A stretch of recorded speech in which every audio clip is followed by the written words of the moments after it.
Oke teman-teman, sebelum menonton video ini, saya mau ngingetin kalau video ini mengandung spoiler. Video ini sengaja dibuat sebagai sarana untuk mencerdaskan kehidupan bangsa dan juga sebagai sarana untuk menjaga ketertiban Bigos Empire. Udah deh, daripada banyak cincong, langsung aja ini dia videonya. Halo sobat colikiawanku dimanapun Anda berada. Jujur saja nih, siapa yang burungnya belum nemu sangkar? Kali ini kita akan membahas sebuah film yang berjudul The First Time 2. Film ini menceritakan tentang kisah Mbak Tato yang baru pertama kalinya loh nih ya, sangkarnya dihinggapi oleh burung lalu diludahin. Wah, gimana tuh ceritanya? Daripada penasaran, mari kita sogok-sogok alur filmnya.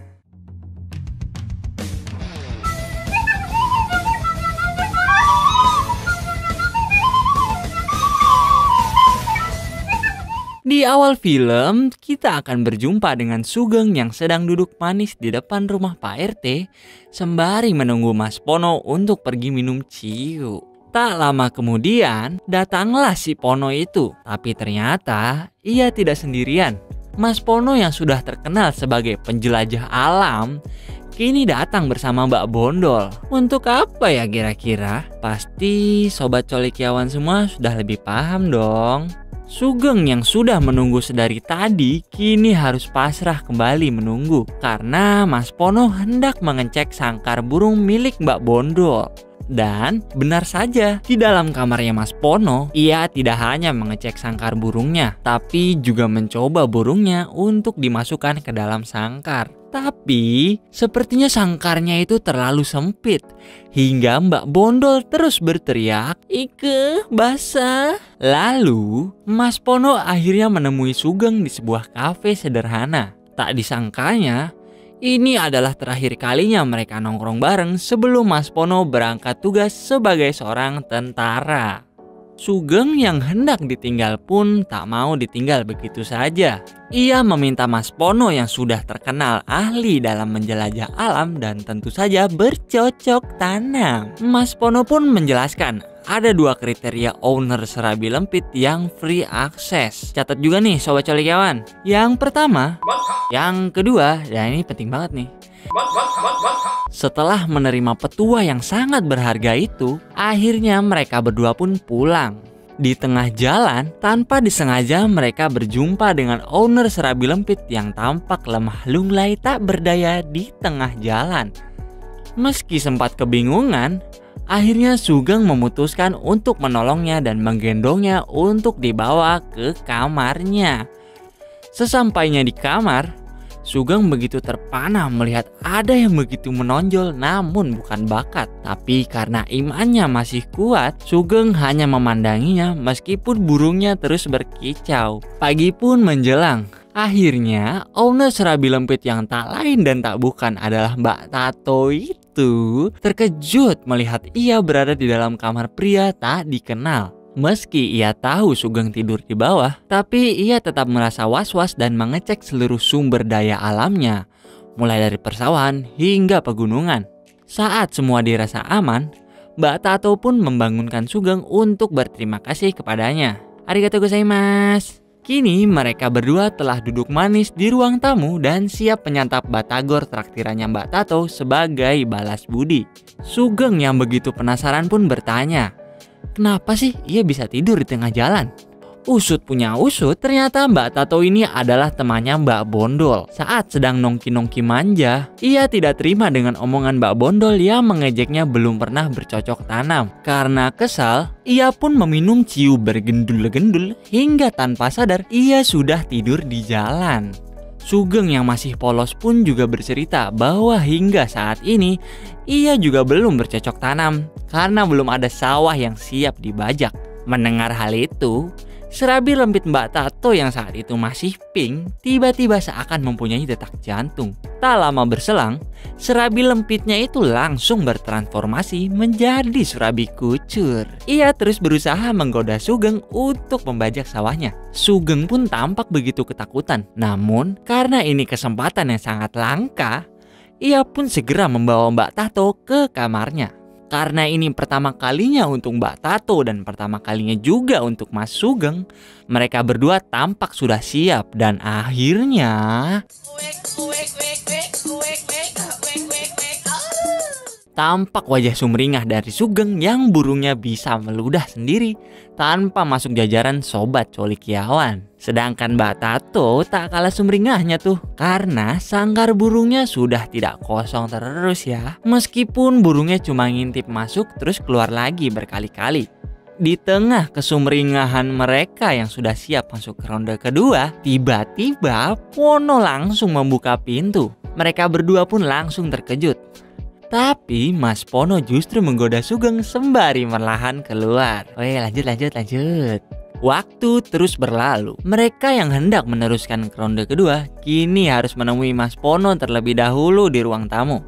Di sana, Mas Pono dengan malu-malu mulai memperkenalkan dirinya pada Mbak Tato sebagai seorang tentara yang tidak hanya berkasa di medan tempur, tapi juga perkasa di medan kasur. Mendengar hal itu, Mbak Tato yang serabi lempitnya masih basah tidak bisa menjawab dengan mulut atasnya.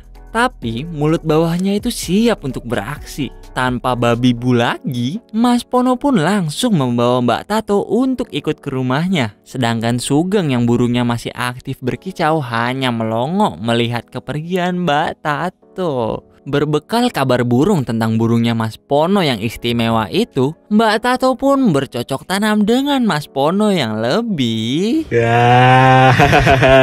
Saya entot kamu. Sementara itu, Sugeng yang masih polos berjalan-jalan sendiri untuk menenangkan pikirannya dari kebingungannya atas apa yang sedang terjadi padanya. Tak disangka, di tengah perjalanan ia melihat Mbak Bondol sedang berjalan dengan seorang owner burung emprit yang saya juga tidak tahu siapa dia. Di sisi lain, Mbak Bondol langsung teringat WA Mbak Tato bahwa sangkar burungnya telah diosak-asik oleh burungnya Sugeng. Merasa tidak yakin dengan burungnya Mas yang ini, Mbak Bondol pun langsung meninggalkannya dan menuju ke Sugeng. Tanpa basa-basi, tombol Mbak Bondol yang begitu menonjol itu pun tak dapat luput dari hisapan Sugeng bagaikan vakum cleaner. Dan program bercocok tanam di dalam kamar pun tidak dapat dihindarkan. Hari telah berlalu dan saatnya Sugeng berpisah dengan Mas Pono. Sebelum berpisah, mereka pun kembali menyempatkan diri untuk ngobrol santai di warungnya Pak RT. Di sana, mereka kembali mengenang pengalaman-pengalaman nakal bersama dan tak lupa pengalamannya si Sugeng yang akhirnya bisa bercocok tanam berkat petuah dari Pono.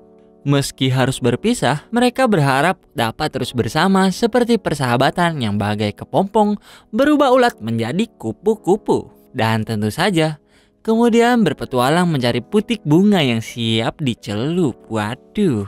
Dengan berat hati, Sugeng mengantarkan sahabatnya. Namun siapa sangka, di saat ia hampir masuk ke kantornya, mereka bertemu dengan Mbak Tato.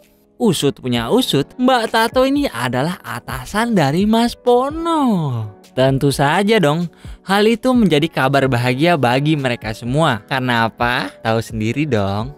Hari telah berganti. Terlihat Mbak Tato, Mbak Bondol, Sugeng, dan Pono tampak sedang duduk bersama di ruang tamu. Berkat kekuatan orang dalam, pucuk dicinta, ulam pun tiba. Mas Pono dan Sugeng akhirnya bisa hidup di dalam mimpi mereka. Persahabatan yang sudah bagai kepompong dan bahkan kini menjadi kupu-kupu dan dua putik yang siap dicelup pun juga telah tersedia.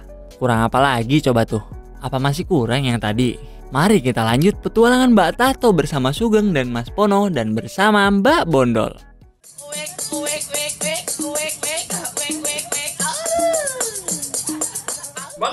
Hari-hari telah berlalu dan kini mereka berkumpul lagi di ruang tamu.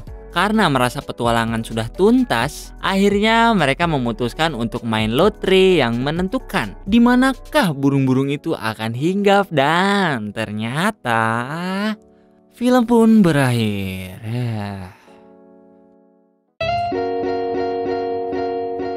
Bagaimana nih sobat colikiawanku semua?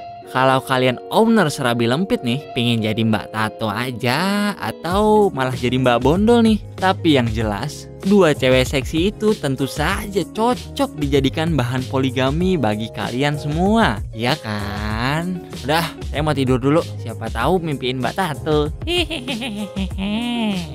Oh iya, sebelumnya makasih ya buat kalian yang udah nonton video ini sampai habis. Kalau kalian mau request tentang alur film apa yang ingin kalian lihat di video selanjutnya, silahkan tulis saja di kolom komentar. Jangan lupa di like dan aktifkan loncengnya supaya kalian tahu updatean terbaru dari video kami. Dan sampai jumpa di video selanjutnya.